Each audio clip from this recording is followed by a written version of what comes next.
উলঙ্গ হয়ে অজু করলে কি অজু হবে?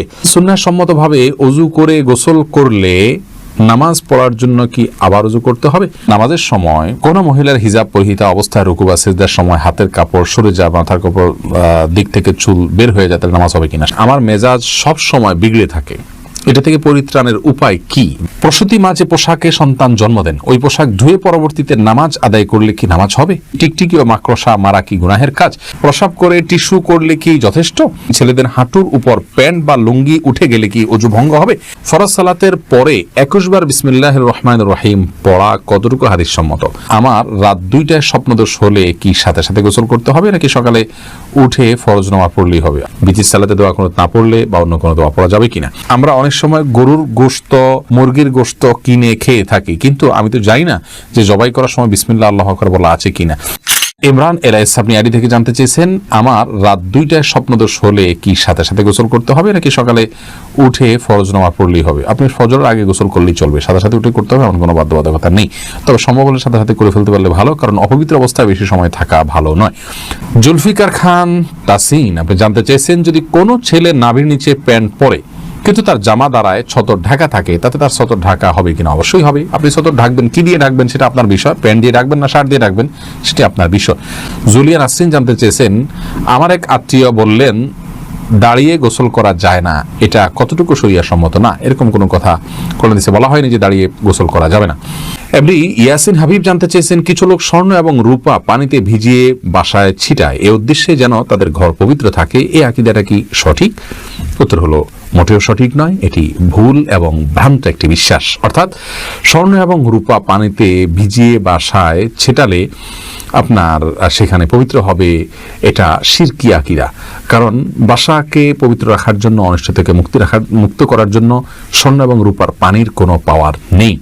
অতএব এই পদ্ধতির আশ্রয় নেওয়া এটা ঈমানের সঙ্গে সাংঘর্ষিক একটি কাজ। হুমায়রা জাহান জানতে চেয়েছেন, ফজরের সালাতের সময় হওয়ার 10-15 মিনিট আগে সুন্নত সালাত আদায় করা যাবে কিনা? সালাতের ওয়াক্ত হওয়ার আগে করা যাবে না, ওয়াক্ত হতে হবে তারপরে সুন্নত পড়তে হবে। কারণ আল্লাহ রাব্বুল আলামিন আমাদের জন্য সালাতকে ওয়াক্ত মতো পড়াকে আবশ্যক করেছেন। আল্লাহ ইরশাদ করেছেন, ইন্নাস সালাতা কানাত আলাল মুমিনিনা কিতাবাম মাওকুতা, অর্থাৎ নিশ্চয়ই সালাত ঈমানদারদের জন্য নির্দিষ্ট সময়ে পড়া এটা বাধ্যতামূলক করা হয়েছে। যার কারণে সুন্নাহ, ফজরের সুন্নাহটা যদি ফজরের সুন্নাতে ফজরই যদি না হয়, তাহলে সুন্নাহটা কিভাবে পড়বেন? এই জন্য ফজর ওয়াক্ত শুরু হবে, তারপর আপনি সুন্নাহ পড়তে পারবেন। তবে ফরজ নামাজের 10-15-20 মিনিট বা আধা ঘন্টা আগেও সুন্নাহ পড়ে ফেলতে পারেন। অর্থাৎ আজানের সাথে সাথে বা ওয়াক্ত হওয়ার সাথে সাথে সুন্নাহ পড়ে ফেললেন, পরবর্তীতে ফরজ পড়লেন মসজিদে গিয়ে, তাতে কোনো অসুবিধা নেই। মিজানুর রহমান আশিক জানতে চেয়েছেন, নবজাতকের কপালের পাশে কালির গোল টিপ দেয়া হয়, এটা কি জরুরি এবং ইসলামের বিধান কি? এ সম্পর্কে আমাদের একটা ভিডিও আছে, আপনি দেখে নেবেন মেহরবানি করে। সেখানে আমরা বিস্তারিত বলেছি, নবজাতকের কপালে কালো টিপ দেওয়া যদি এই জন্য হয় যে এটা দিলে আর তাকে কোনো ক্ষতি স্পর্শ করবে না, তাহলে এটা শিরকে আসগার হবে, এটি পরিত্যাজ্য, এরকম কালো টিপ দেওয়া যাবে না। আর যদি সৌন্দর্যের জন্য কেউ দেয়, যে ফুটফুটে ছেলে কপালে সাদা সুন্দরের মধ্যে একটা কালো টিপ থাকলে দেখতে সুন্দর হবে, তাহলে সেটি দেওয়া যেতে পারে, কোনো অসুবিধা নেই। ফারজানা ইয়াসমিন আপনি জানতে চেয়েছেন, স্বামী এবং শাশুড়ি একই সময় ডাকলে কার ডাকে আগে সাড়া দেওয়া উচিত? ওয়াজিব, অবশ্যই স্বামীর ডাকে সাড়া দেওয়া আপনার জন্য ওয়াজিব। সাইদ হাসান কানন আপনি জানতে চেয়েছেন, ফরজ সালাতের পরে 21 বার বিসমিল্লাহির রহমানির রহিম পড়া কতটুকু হাদিস সম্মত? বিচির সালাতে দোয়া কুনুত না পড়লে বা অন্য কোনো দোয়া পড়া যাবে কিনা? ফরজ সালাতের পর 21 বার বিসমিল্লাহির রহমান পড়ার কোনো নির্দেশনা কোন হাদিসের কোথাও আমাদেরকে দেওয়া হয়নি। ফরজ সালাতের পরে রাসূল করিম সাল্লাল্লাহু আলাইহি ওয়াসাল্লামের অনেকগুলো দোয়া এবং জিকির আমরা কোন হাদিস থেকে জানতে পারি, সেগুলো আমরা আমল করব। আমাদের আসুন্নাহ ফাউন্ডেশন থেকে ছোট একটি কার্ড আকারে সেটা করা হয়েছে, সেগুলো আপনারা সংগ্রহ করতে পারেন। আমাদের ওয়েবসাইটে গিয়ে সেটার পিডিএফ লিঙ্ক আপনি নামিয়ে নিতে পারেন, সেখান থেকে আপনি পড়তে পারেন।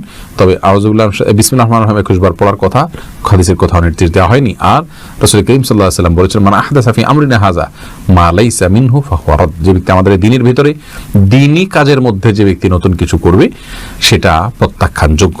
যেহেতু এটি কোনো নির্দেশ নয়, হাদিসের কোনো নির্দেশ নয়, বিধায় এটিকে আমল হিসাবে নির্ধারণ করে নেওয়া এটা প্রত্যাখ্যানযোগ্য বিষয়।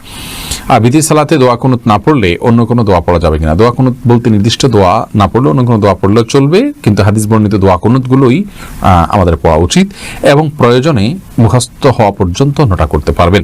এমনি শরীফ হোসেন জানতে চেয়েছেন, আমরা অনেক সময় গরুর গোশত, মুরগির গোশত কিনে খেয়ে থাকি, কিন্তু আমি তো জানি না যে জবাই করার সময় বিসমিল্লাহ আল্লাহু আকবার বলা আছে কিনা। দেখুন, মুসলিম অধ্যুষিত এলাকাতে বিসমিল্লাহ বলে জবাই করা হয়, এটাই স্বাভাবিক। বিধায় এটা নিয়ে আপনি ওয়াসওয়াসায় বা সংশয়ে ভোগার কোনো কারণ নেই। আর যদি এমন কোনো জায়গায় আপনি বসবাস করেন যেখানে সন্দেহ আছে, তাহলে সেখানে আপনি নিশ্চিত না হয়ে খাবেন না, কিনবেন না।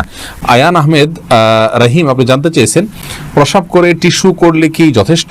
প্রসাব করলে টিস্যু করলে যদি আপনার তার মাধ্যমে পেশাবের ধারা বন্ধ হয়ে যায়, মুছে নিতে পারেন, শুষে নেয়, অসুবিধা নেই, যথেষ্ট হবে। কিন্তু পরবর্তীতে পানি ব্যবহার করাটা বিশুদ্ধ হাদিস দ্বারা প্রমাণিত, অর্থাৎ দুইটা করাই হাদিস দ্বারা উত্তম এবং প্রমাণিত।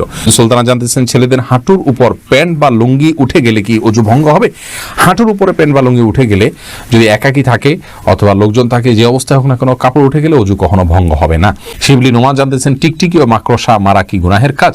টিকটিকি এইটা মারা সওয়াবের কাজ বলে বিভিন্ন হাদিস থেকে জানা যায়। সেটা কি আসলে আমাদের দেশে যে টিকটিকি রয়েছে এটা, না ভিন্ন কোনো টিকটিকির কাছাকাছি প্রজাতির অন্য কোনো আপনার বিষয় বস্তু?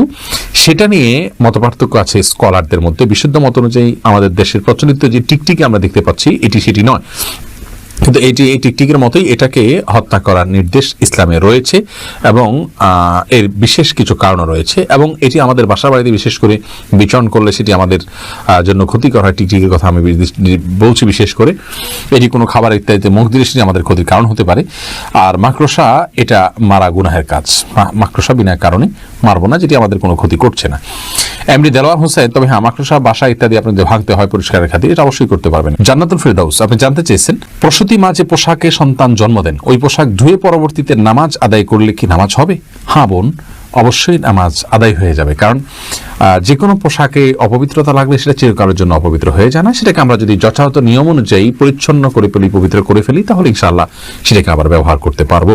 সুলতান আহমেদ রিয়াজ জানতে চেয়েছেন আমার মেজাজ সব সময় বিগড়ে থাকে, এটা থেকে পরিত্রাণের উপায় কি? ভাই সুলতান আহমেদ, আপনার মেজাজ বিগড়ে থাকে, এটা থেকে পরিত্রাণের উপায় হলো প্রথমত আল্লাহ তাআলার আশ্রয় চাইবেন। শয়তান মানুষের মেজাজ বিগড়ে দেয়, শয়তান থেকে আল্লাহর আশ্রয় চাইবেন। আউযু বিল্লাহি মিনাশ শাইতানির রাজীম, এটা পড়বেন। যখন রাগ উঠবে এটা পড়বেন। দাঁড়ানো অবস্থায় রাগ উঠলে বসে যাবেন, বসা অবস্থায় রাগ উঠলে শুয়ে যাবেন, সম্ভব হলে অজু করে নেবেন। এগুলো মানুষের রাগকে প্রশমিত করতে সহায়তা করে।